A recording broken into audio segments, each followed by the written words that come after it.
Kevin, I'm a Chicago native. It doinked in. That's what happens. In. That's what happens when the football gods like your franchise. Right. It's something to do with culture, I think we'll talk about. The host of ESPN and OMAHA Productions, This is Football, Kevin Clark. That was the best game. I wanted it. I like both teams. Amazing. It was incredible. Their first playoff win since 2005. Jayden, incredible regular season. You never quite know until you get to that playoff situation. He crushed it. Unbelievable. I haven't seen a rookie like this with poise, like the Kalijah Cansey play where he's got a really good defensive lineman in his face, and all of a sudden he just kind of moves to his right. Cansey takes the towel and he gets a first down. Like that's special stuff. And you know, I've always subscribed. Like Bill Walsh had this really great quote that I think about all the time, which is that there's no such thing as rising to the occasion. There's just executing normally when everybody else starts to lose their heads, and that's what happens this time of year.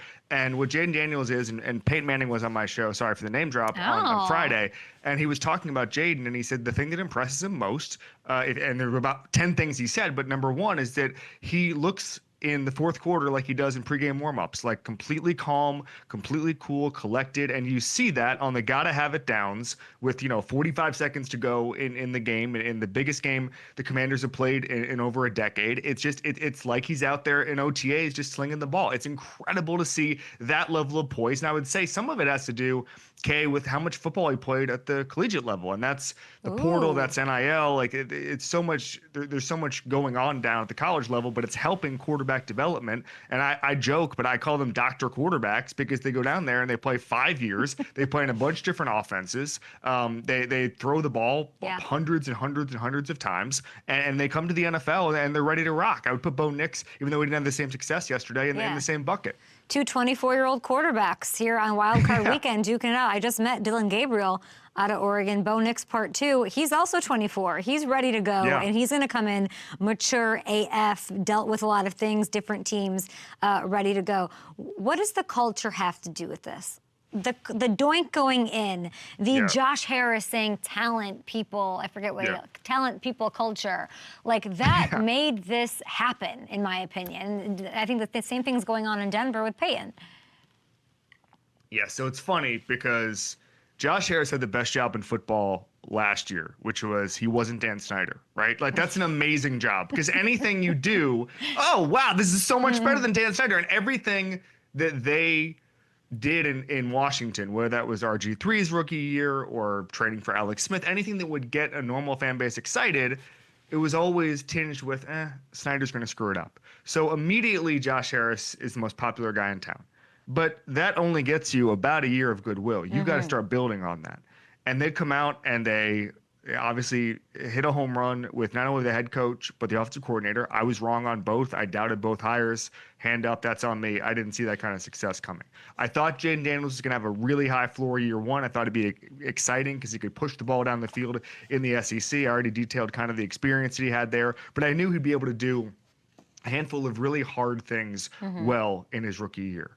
But I think, Adam Peters, I talked to him a little bit in training camp. I could get a sense everything was going to be well thought out. Hiring someone like Bob Myers from the Warriors to just be a consultant. I think Rick Spielman was involved in consulting last summer with the hires. Like everything seemed so well thought out.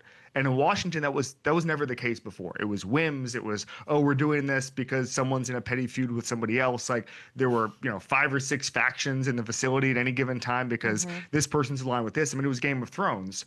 And now it's good vibes only. And I think that's the biggest year over year, 2 years over 2 years culture shift that we've seen in a long time in the NFL. It starts at ownership. I mean, my thing, as you mentioned, the Bears, not to go down this rabbit hole, but the longer I go in this sport, the more I realize it's really just ownership, and everything is downstream from that. It's so true. Gosh, it's so true. Yeah, and so if you're a team looking to learn lessons from Washington, it's hire the right people and let them work. Let them work, let them do their thing, and pick a great quarterback who's literally Joe Burrow demeanor. He's just giving Joe to me. Like when the doink happens, everyone's losing their, and he's just like, yep. And he just trots out there and is like kind of happy. It's incredible. when you mention ownership, it's something that I often say. Like I think my training camp tour is like a real glimpse into that. Yeah. When you go to certain teams and you can just see top to bottom, it works like this. The Eagles are that. when you go to the Eagles and you deal with their PR and they're this and they're that, and you see Howie and you know Jeff's in charge and like it all trickles down, like they are just that. They are a well-owned, well-run team. And I mean, Howie Roseman just makes everyone look stupid around the NFL for the Bond, for the Saquon, for all of that. And this defense looked insane. How did they do this to Jordan Love, or did Jordan Love do this to himself? Well, I was going to say, first of all, on the camp tour, you know, you mentioned all of those highlights, but you did see me in Buffalo. In Buffalo. Did that help that particular trip? I mean, that's why they are where just, they are. Maybe you'll have an MVP to thank for it. Doubt it, though. I agree. All right, so with the Eagles, I mean, first of all, it's roster talent. Like, and a lot of the things that we ascribe to, like this happened with the Ravens and the Steelers on Saturday night, where everyone's like, oh, the Steelers quit. They couldn't tackle. Patrick Queen made a business decision. No. The Ravens are a lot better, 1 through 53, than the Steelers. And so some of these things that we look like, oh, the Steelers aren't physical. The Steelers are over pursuing Lamar Jackson and Derrick Henry on the read option, whatever. No, it's because they're a lot worse and they have worse players. That's typically the number one reason for anything. And when I look at the Eagles yesterday, they had advantages in basically every position group on the field, every single position group. And I was surprised. I picked the Packers to make the Super Bowl before the season. I wanted that defense to make a bigger leap than it did. It did make that leap yesterday. It was just the offense that didn't show up. And I almost said a much harsher phrase. I don't know. I don't know the curse word policy on the show. But it was the offense didn't show up. And I was hugely disappointed by that. But if you look at the Eagles, they have Zach Bond, who, you know, Vic Fangio basically said, this guy's a linebacker, this guy can play for us. And now all of a sudden you got him basically on the best deal, veteran deal in football when you consider, I mean, he's going to get paid eventually, but he's going to make like $1 million to be one of the best linebackers in football, if not the best this year. You've got all of these guys they take a flyer on. You've got the defensive backfield, which has been remade with 2 rookies who are going to be good for the next decade. Howie Roseman knows how to run a football team, and he doesn't overthink it. He takes these flyers on guys where he likes the traits, and he says, we're going to do something good. I mean, Jahan Dotson scored a touchdown yesterday. He hasn't been amazing this year, but it's like, hey, let's get these guys for low value. If you've talked to Howie, and I'm sure you have, like everything just seems so thought out. Everything, he understands exactly what his team needs at all times. And I think that he's one of the biggest assets in football. And, you know, Thomas Mitchell was on my show last year, and I was talking about different GMs, and he was like, you know, Howie is the one guy who, if you call them about anything, he'll say, give me a second-round pick. And they'll be like, Howie, be reasonable. And he's like, no, give me a second-round pick. And you have to like almost yell at him, but that's great. That's what you want a GM to do, right? Like, you don't want your GM to be like, we don't really like him. A 6th-round pick is going to be fine. No. Start the negotiation at a second-round pick for the worst guy in your team, and good things will happen. I mean, if I could have, I don't have an NFL team. I have a college team. I would love Howie Roseman to run the University of Miami. Come on down. Be the GM, Howie.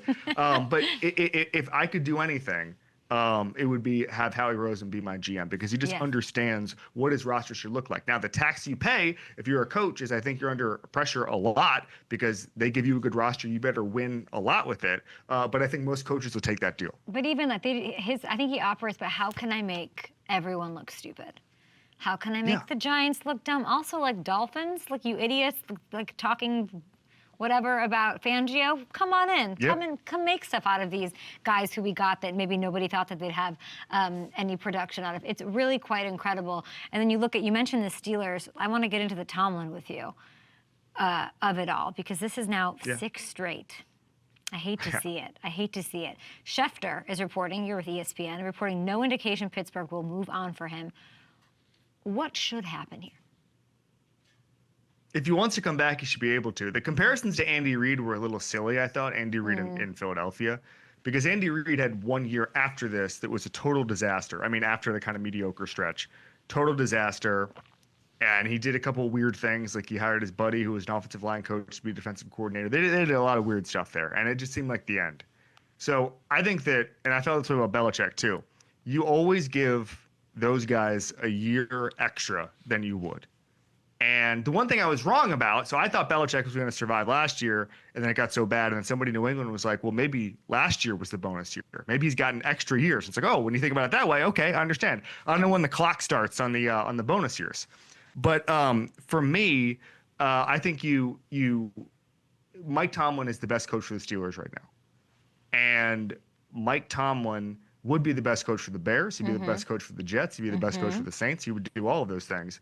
But I think you give him the opportunity to fix this. He's shown enough. And who are you going to get? And the other thing is, the Steelers are not a rash organization. They're not going to say, hey, I didn't like that playoff game. You're out of here. They've had 3 coaches since like 1969 or whatever it is.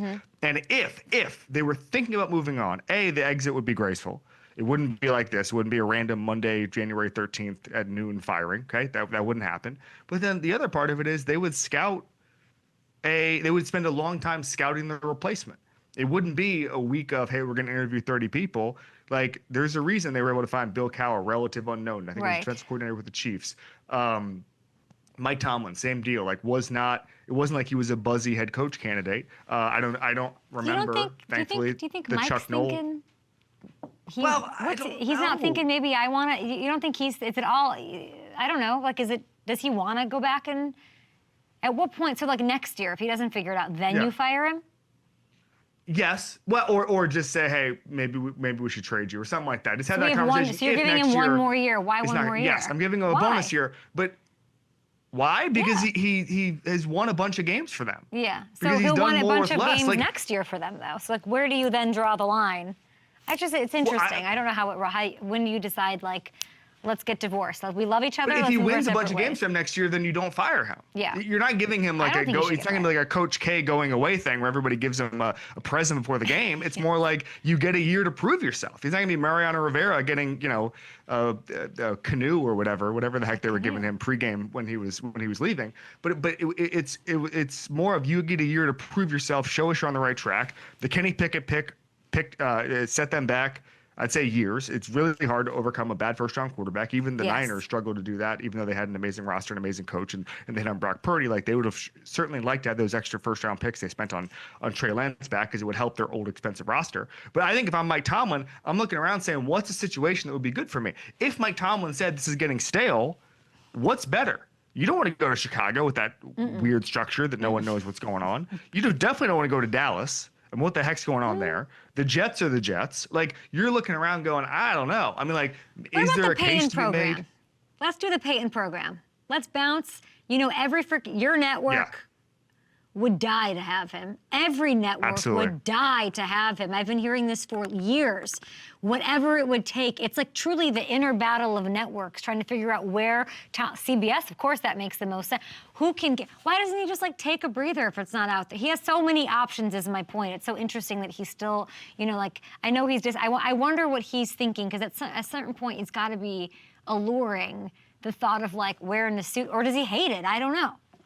I don't know. I don't know him well enough, and I don't know how many people do know him well enough to be able to kind of put themselves in the mind of Tomlin and say, okay, he'll want to do TV or whatever. He's the belle of the ball. Yeah, but the Saints were in a worse situation than the Steelers are now. Steelers are still making the playoffs and just not rising above that. But they can't find their quarterback. It's very similar. Like, you had Ben. It is similar, Kevin. You had Ben. He did his thing. Since then, you've kind of haven't figured it out at the quarterback spot. Saints were similar. You had Drew, and you kind of saw the writing on the wall, the salary cap. Sure, I see what you're. It's just interesting to think. I think the best thing is, I think what you said is totally right when we started. It's Tomlin should get to do whatever he wants, kind of. Yeah. He wants to come back. You gotta let him come back.